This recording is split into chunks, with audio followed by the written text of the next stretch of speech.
اپنی ماں اور اپنی بیوی کو بے پناہ عزت دو.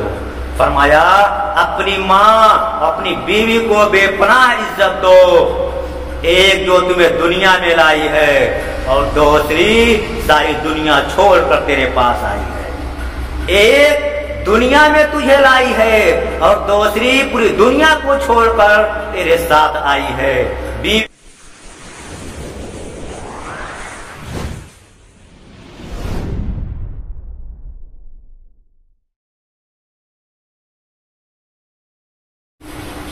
حامدوں ونصلی علی رسولہ الکریم. اما بعد بسم اللہ الرحمن الرحیم.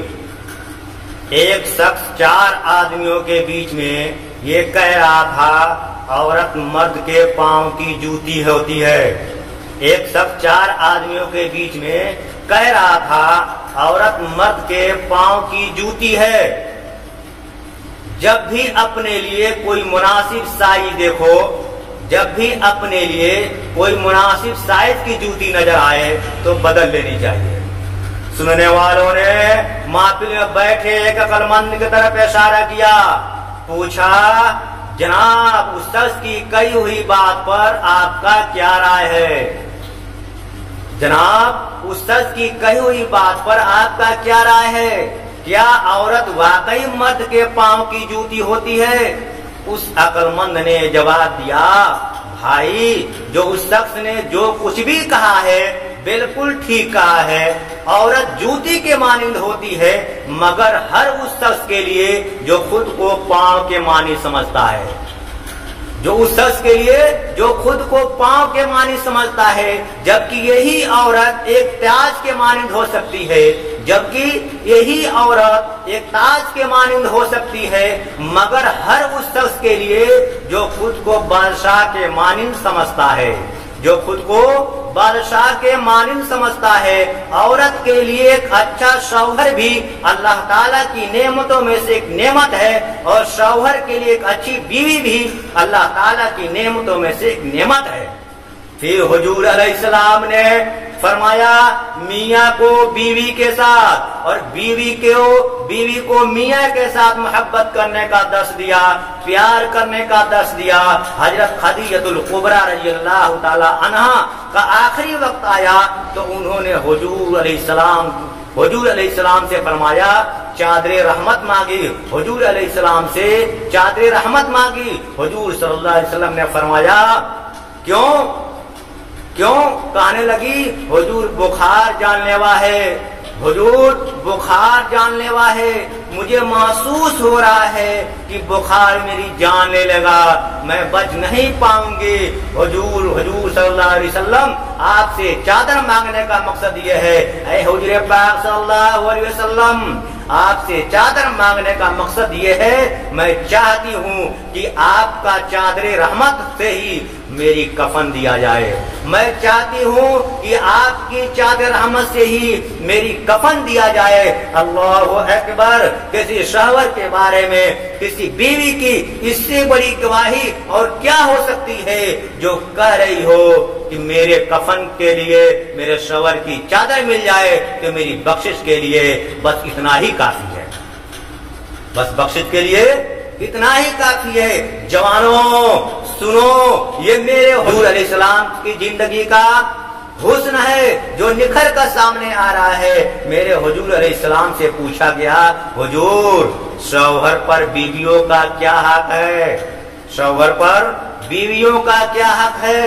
فرمایا جو خود کھاؤ انہیں بھی کھلاؤ، جو خود پہنو انہیں بھی پہلاؤ. میرے حضور علیہ السلام نے فرمایا بیویوں کے چہرے پہ مت مارا کرو، بیویوں کے چہرے پہ مت مارا کرو. ہاں انہیں بھلا برا بھی نہ کہا کرو. ہاں اگر کوئی ناراضگی کی بات ہو جائے تو بیوی کے بالوں کو پکڑ کر گھر سے باہر نہ نکالا کرو. یہ میرے معاشرے کا ایک گندا روگ بن گیا ہے. یہ لاکھوں سنا دیں تو کوئی بات نہیں، یہ لاکھوں سنا دیں تو کوئی بات نہیں، یہ لاکھوں سنا دیں تو کوئی بات نہیں. اگر بیوی ایک بھی سنا دے تو ہماری زبان پر فوراً یہی جملہ آتا ہے کہ اگر زیادہ بات کی تو پرچے ہاتھ میں پکڑوا کر